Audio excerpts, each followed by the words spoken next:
कर्म का फल, दिल छू लेने वाली कहानी।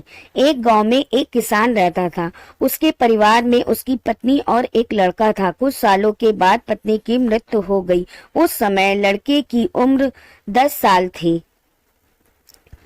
किसान ने दूसरी शादी कर ली। उस दूसरी पत्नी से भी किसान को एक पुत्र प्राप्त हुआ। किसान की दूसरी पत्नी की भी कुछ समय बाद मृत्यु हो गई। किसान का बड़ा बेटा जो पहली पत्नी से प्राप्त हुआ था, जब शादी के योग हुआ तब किसान ने बड़े बेटे की शादी कर दी। फिर किसान की भी कुछ समय बाद मृत्यु हो गई। किसान का छोटा बेटा जो दूसरी पत्नी से प्राप्त हुआ था और पहली पत्नी से प्राप्त बड़ा बेटा दोनों साथ साथ रहते थे। कुछ समय बाद किसान के छोटे लड़के की तबीयत खराब रहने लगी। बड़े भाई ने कुछ आसपास के वैद्यों से इलाज करवाया पर कोई राहत ना मिली। छोटे भाई की दिन ब दिन तबीयत बिगड़ती जा रही थी और बहुत खर्च भी हो रहा था। एक दिन बड़े भाई ने अपनी पत्नी से सलाह की कि यदि ये छोटा भाई मर जाए तो हमें इसके इलाज के लिए पैसा खर्च ना करना पड़ेगा और जायदाद में आधा हिस्सा भी नहीं देना पड़ेगा।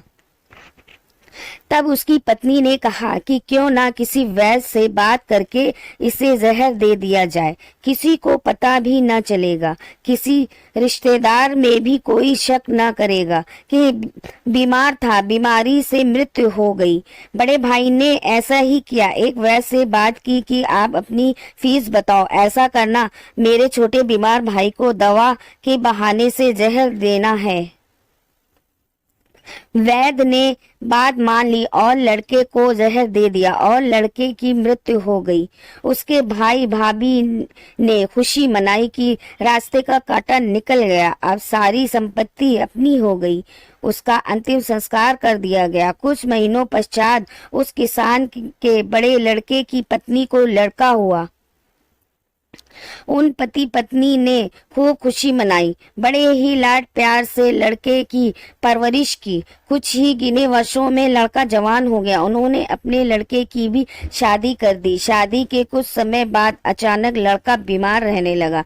माँ बाप ने उसके इलाज के लिए बहुत वैद्यों से इलाज करवाया।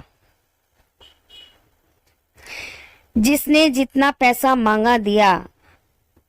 अब सब कुछ दिया ताकि लड़का ठीक हो जाए। अपने लड़के के इलाज में अपनी आधी संपत्ति तक बेच दी, पर लड़का बीमारी के कारण मरने की कगार पर आ गया। शरीर इतना ज्यादा कमजोर हो गया कि अस्थि पिंजर शेष रह गया था। एक दिन लड़के को चारपाई पर लेटा रखा था और उसका पिता साथ में बैठा अपने पुत्र की ये दयनीय हालत देखकर दुखी होकर उसकी और देख रहा था। तभी लड़का अपने पिता से बोला कि भाई, अपना सब हिसाब हो गया, बस अब कफन और लकड़ी का हिसाब बाकी है, उसकी तैयारी कर लो। ये सुनकर उसके पिता ने सोचा कि लड़के का दिमाग भी काम नहीं कर रहा है बीमारी के कारण, और बोला, बेटा, मैं तेरा बाप हूँ, भाई नहीं। तब लड़का बोला, मैं आपका वही भाई हूँ जो आपने जहर खिलाकर मरवाया था। जिस संपत्ति के लिए आपने मरवाया था मुझे, अब वो मेरे इलाज के लिए आधी बिक चुकी है, आपकी शेष है, हमारा हिसाब हो गया। तब उसका पिता फूट फूट कर रोते हुए बोला कि मेरा तो कुल नाश हो गया,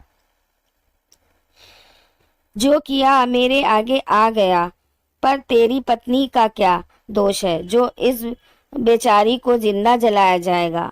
उस समय सती प्रथा थी जिसमें पति के मरने के बाद पत्नी को पति की चिता के साथ जलाया दिया जाता था। तब वो लड़का बोला कि वो वैद्य कहाँ है जिसने मुझे जहर खिलाया था। तब उसके पिता ने कहा कि आप की मृत्यु के 3 साल बाद वो मर गया था। तब लड़के ने कहा कि ये वही दुष्ट वैद्य आज मेरी पत्नी रूप में है, मेरे मरने पर इसे जिंदा जलाया जाएगा। हमारा जीवन तो उतार चढ़ाव से भरा है, इसके पीछे हमारे अपने ही कर्म होते हैं। हम जैसा बोएंगे वैसा ही काटना पड़ेगा। कर्म करो तो फल मिलता है, आज नहीं तो कल मिलता है। जितना गहरा अधिक हो कुआं उतना मीठा जल मिलता है। जीवन के हर कठिन प्रश्न का जीवन से ही हल मिलता है। अगर ये छोटी सी कहानी आपको पसंद आई है तो प्लीज इसको लाइक कीजिए, चैनल को सब्सक्राइब